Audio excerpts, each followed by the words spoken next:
Oui, je demande de respecter les 10 minutes. Oh, I'll try to do it even faster. Okay. Because I'm gonna run. Ambassador Abouyoum, when he seduced me into coming here, asked me to talk about 2030. He looked at the challenges at that time.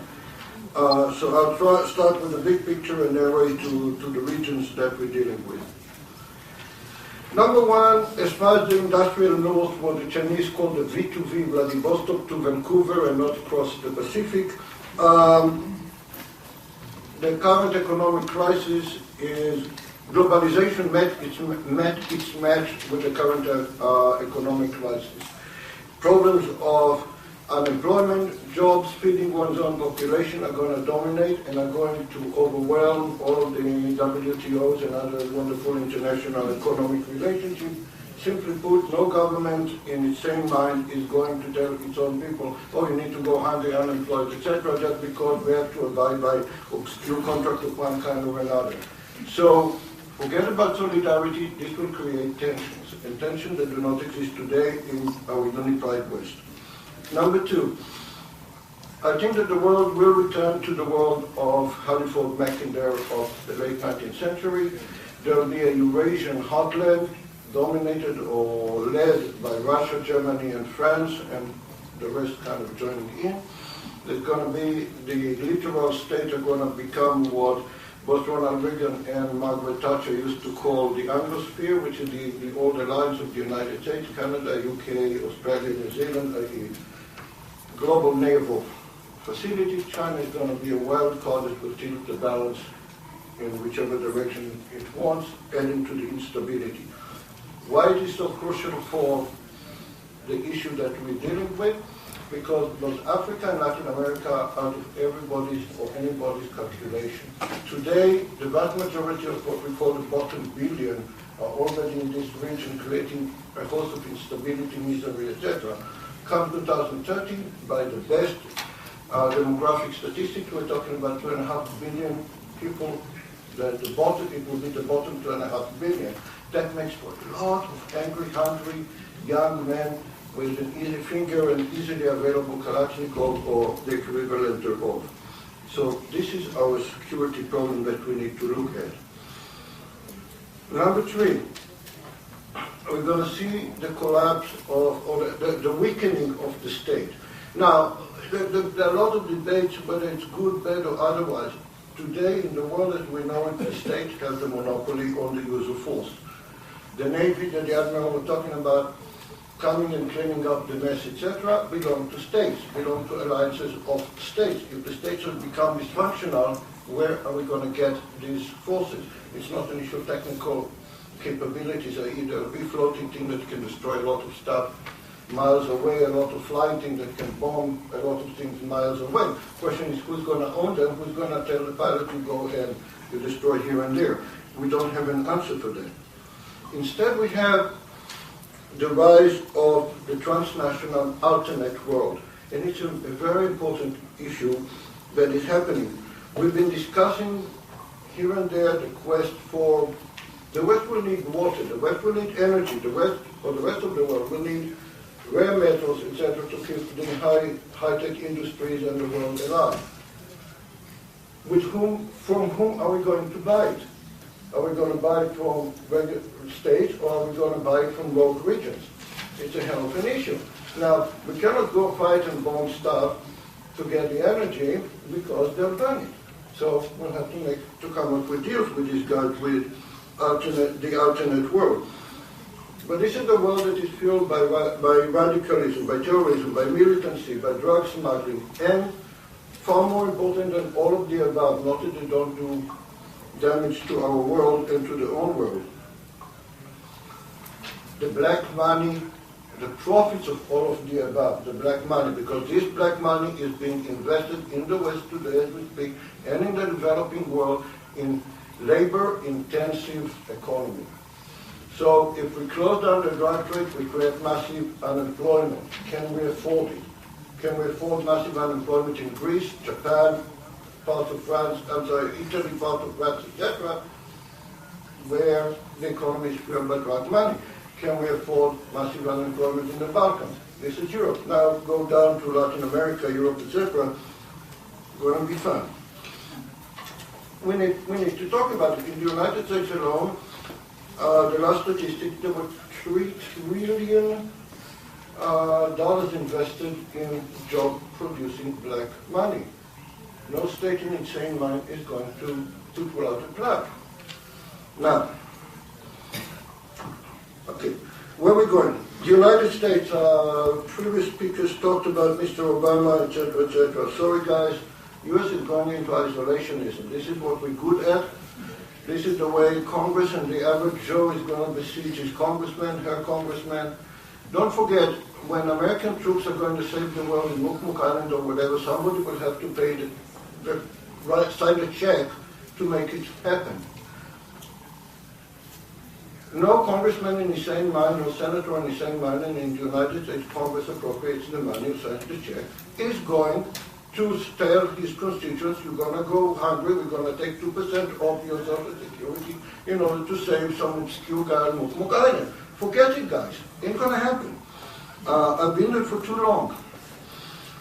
Furthermore, transatlantic drift is going wider and wider and wider. We are not glued at the hip anymore because the economic issues are creating friction that strategic issues could not.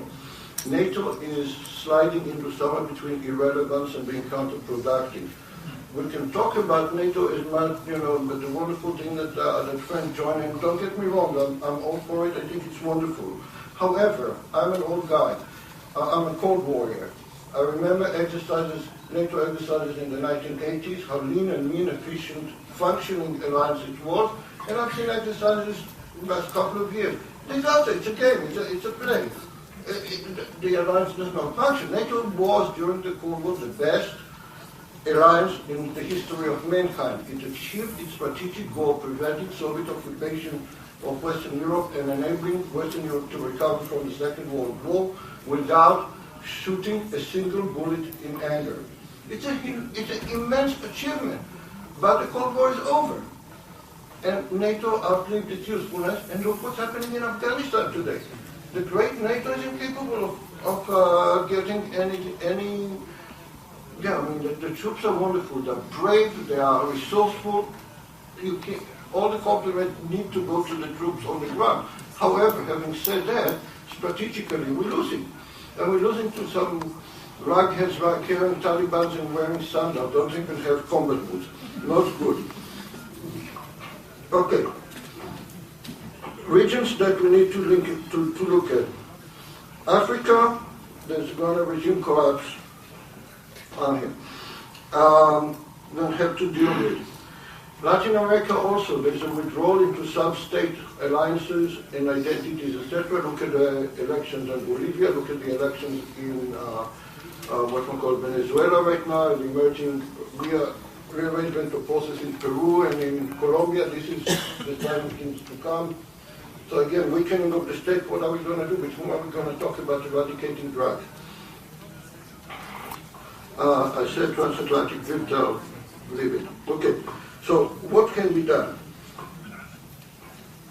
We need to think about saving this region. This region needs to be pulled from the misery. I mean, the dire state must not be permitted to happen. It will happen if we do business as usual right now. However, the traditional way of, okay, there'll be a lot of foreign aid going to either bilateral or new organization, all organization, etc., ain't going to work because the West does not have money, and Western parliamentarians do not have the will or the public mandate to sign the check, even if money exists. So we have to start thinking about prototype, new attitude towards restoring or helping the developing world get on its feet. And that's money-making ventures, profit-making ventures. Two examples, I'll go two examples because they go to the two edges of the spectrum.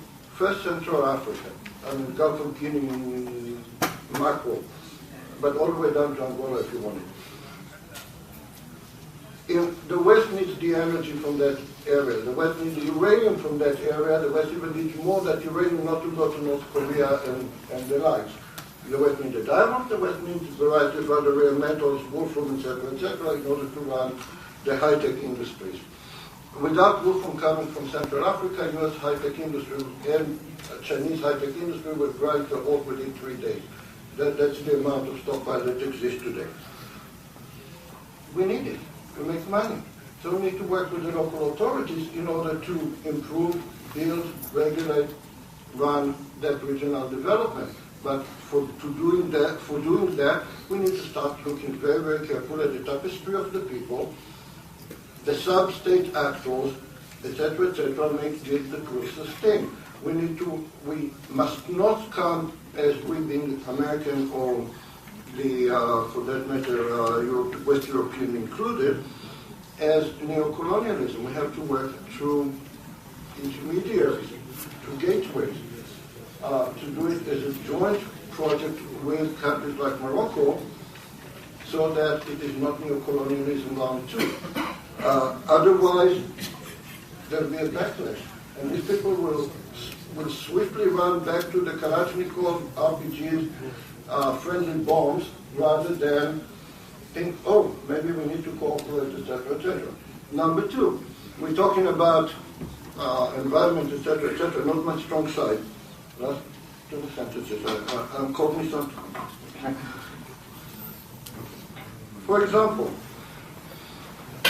you can produce electricity for most of Latin America from the Iguazu Basin. However, that's the border area between Paraguay, Brazil, and Argentina. However, we call it Little Gaza because this place is full of variety of Hezbollah, Hamas. Well, this is the number one basin of bad guys in the Western Hemisphere. So you need to clean it up now, which immediately will flare up, given the clan and family affiliations from Paraguay all the way to Lebanon to West Africa. So, if we really, really want Latin America to be self-sufficient energy point of view, and clean energy, mind you, we have to think how to clean up the mess. Not a simple undertaking. Also, who's going to come in? Are they the tribes that the Shiites kicked into the Brazilian jungle? Well, we'll have to bring them also to the 21st century. Not that easy if we want them to carry the maintenance or build the dams that we're talking about. So it's a major undertaking, but it's doable, and at the end of the day, the West will make money, i.e., we'll have the money to invest in doing it, and the region will not explode. So enough said, sorry, leave the rest for Q&A or whenever.